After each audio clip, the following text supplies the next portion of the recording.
Morning arrives without urgency. You wake not because something is chasing you, but because the light has returned. That's when you notice it. Something moving in the water. A shape beneath the surface, slow, deliberate. Not hostile, not afraid, just present. Curiosity returns before caution does. For the first time in a long while, nothing demands your movement. The mountains stand where they stood yesterday. The lake remains undisturbed. There is something different about staying. When you travel, your thoughts are simple. Forward, cautious, reactive. But when you stop, they begin to wander. You step outside, still not fully decided on what this place will become. And somehow that feels right. The day begins with intention. Stone is gathered. Trees are planted. Not taken, but grown. The outline of a house begins to take shape, though you hesitate to call it that yet. A house suggests permanence. You're not sure if you're ready for that, but still, you build. When the staircase rises, something shifts. Elevation changes perspective. From above, the land feels less threatening, less immediate. You're no longer eye level with every danger that might approach. You hadn't realized how exposed you felt until you felt otherwise. Safety, it turns out, is often just a change in perspective. Stability is rarely dramatic. It is quiet, repetitive, unseen once the walls go up. You wonder if the same is true of the life you're trying to build here. Night settles slowly over the lake.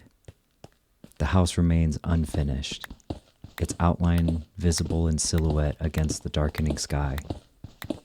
You step outside not because something needs to be done, but because you want to remain awake inside the quiet.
Then the rain begins. Not violent, not urgent, just steady. You could retreat inside. There is partial shelter now, walls beginning to rise, a second story forming, but instead you walk toward the water. The fencing is minimal, just enough to suggest a boundary, yet not enough to imprison you.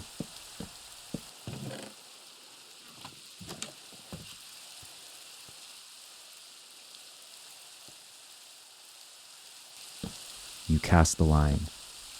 The rain softens the surface of the lake, blurring reflections and flattening the world into ripples and sound.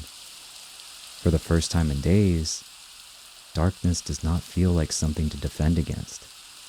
It simply exists. You notice how different this feels from earlier nights. No scrambling for torches or scanning for silhouettes in the tree line. Just patience. The float dips. One fish, and then another, and the rhythm becomes steady. Cast, wait, retrieve. You realize that presence is easier when your hands are occupied. Thought loosens when effort is simple. Another catch surfaces, a shell spiraled and unfamiliar.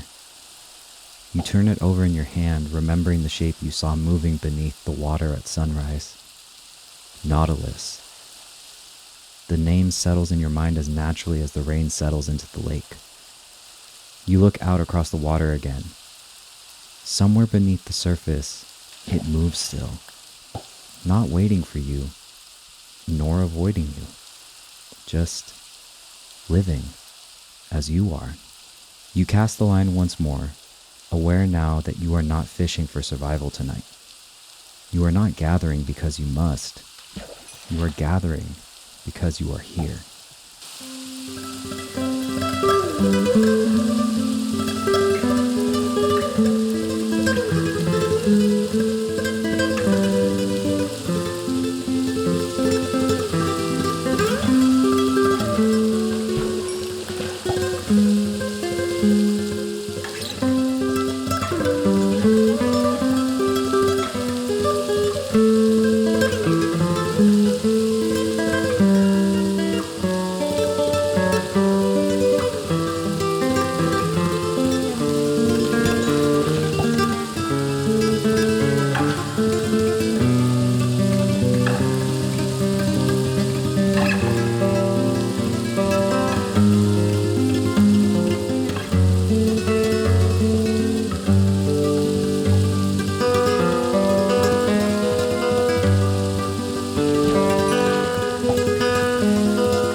The rain fades by morning, but the lake remains restless. You step back into the water, carrying the shell you found the night before. The surface parts quietly, and for a moment, you hesitate, unsure whether you are searching for something or simply returning to where your thoughts left off. Below you, the shape appears again, slow, circular, and unconcerned. You offer the pufferfish. The creature turns toward you, and something shifts, not in dominance nor ownership, but in allowance. And you notice your breath begins to thin.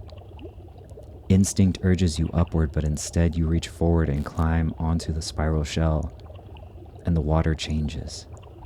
Or perhaps you do. Air gathers around you, not drawn from the surface, but held within a small pocket of space that moves as the Nautilus moves. The lake no longer feels like a boundary. It feels navigable.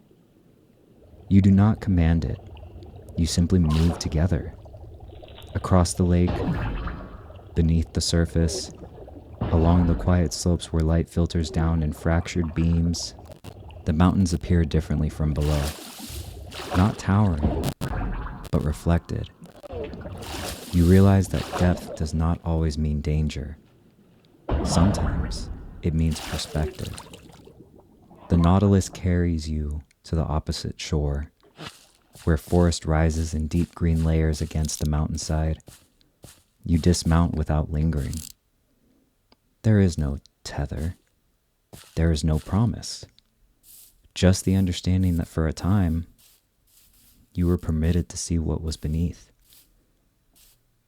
You step onto the far bank without urgency. The lake behind you feels smaller now, not because it changed, but because you've seen beneath it. And the mountains ahead of you rise as their slopes layer in forest and stone. From here, the world feels open, and you begin to climb. There is no plan, only movement. You trace the edge of the mountain, letting the terrain decide your direction. The forest thickens in places, then thins again, revealing the valley below in quiet intervals. And you realize something as you walk.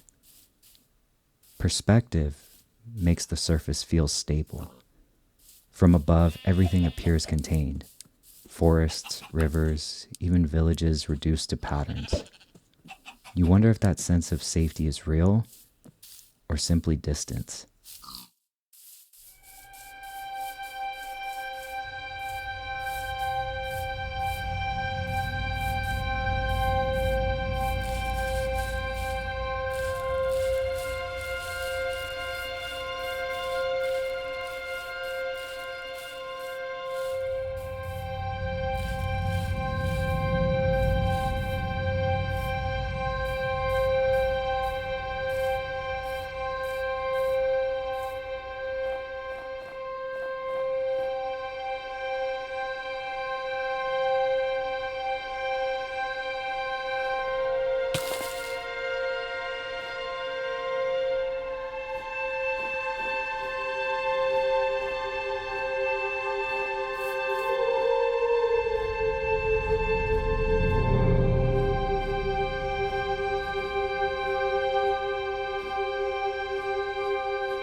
A cave mouth appears along the slope. It isn't dramatic, not wide or imposing, just present. An opening in stone, cool air drifting outward. You pause, but not out of fear, simply out of habit. Depth has felt different today. Beneath the lake it brought clarity, space to breathe. You wonder what it will offer here. You step inside, and the light shifts first, and then the sound. Your footsteps echo differently against stone, and the air cools. You descend slowly, not chasing resources, not fleeing danger, simply following the slope downward. You don't yet know how deep this mountain goes.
The cave narrows before widening again.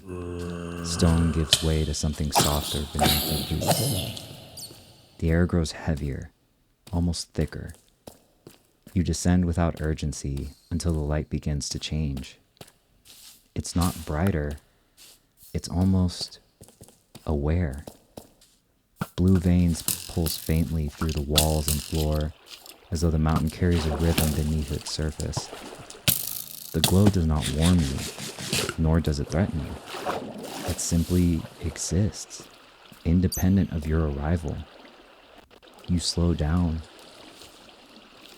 The cave no longer feels like something to explore. It feels like something you have entered without invitation. Shapes cling to the walls and spread across the floor, responding to your movement in subtle, unreadable ways. Neither aggressive nor defensive, but responsive. And as you do, a shriek cuts through the cavern. Your vision begins to darken at the edges. The air thickens and the sound distorts. You do not see what moves beyond the blue-lit stone, but you feel the scale of it. Something here is older than you and the ethics you are shaping. Older than villages, older than the conflicts you've intervened in. And it does not ask whether you are careful. It does not measure whether you are good, simply because it does not need to. The world is not waiting for you to define it. For a moment, you understand that depth is not perspective. It is indifference. There are layers beneath the surface where morality never entered the equation, where survival is not weighed against consequence, where your presence does not shift the balance in any meaningful way. You are not tested here. You are not judged. You are simply small. And you realize something unsettling in that smallness. The deeper you descend into places like this, the less your own moral framework matters in the grand design of things. The mountain does not care how you justify your actions, nor does the cavern record your restraint. Only you do. You were not meant to conquer this place.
so you leave, not out of fear nor of defeat, but out of recognition. You return to the house with a different weight in your steps. Not heavier, but broader.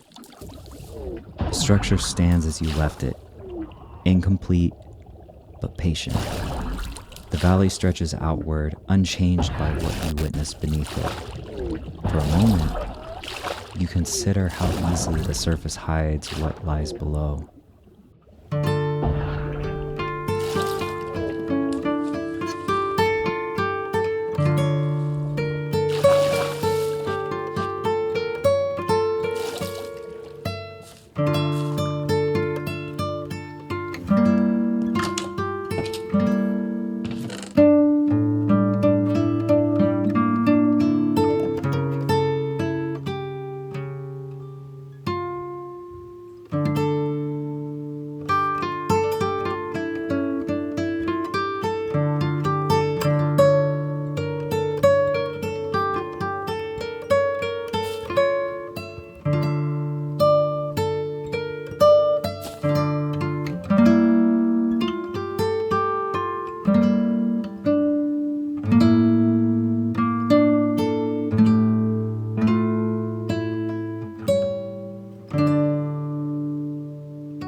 a sound breaks the quiet.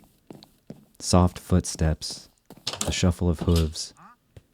You turn and see someone approaching along the slope, clothed in colors unfamiliar to this region, with two llamas walking beside, as the journey itself were their home. A wandering trader, one that does not guard a village, that does not patrol boundaries, with no weapons carried meant to enforce control.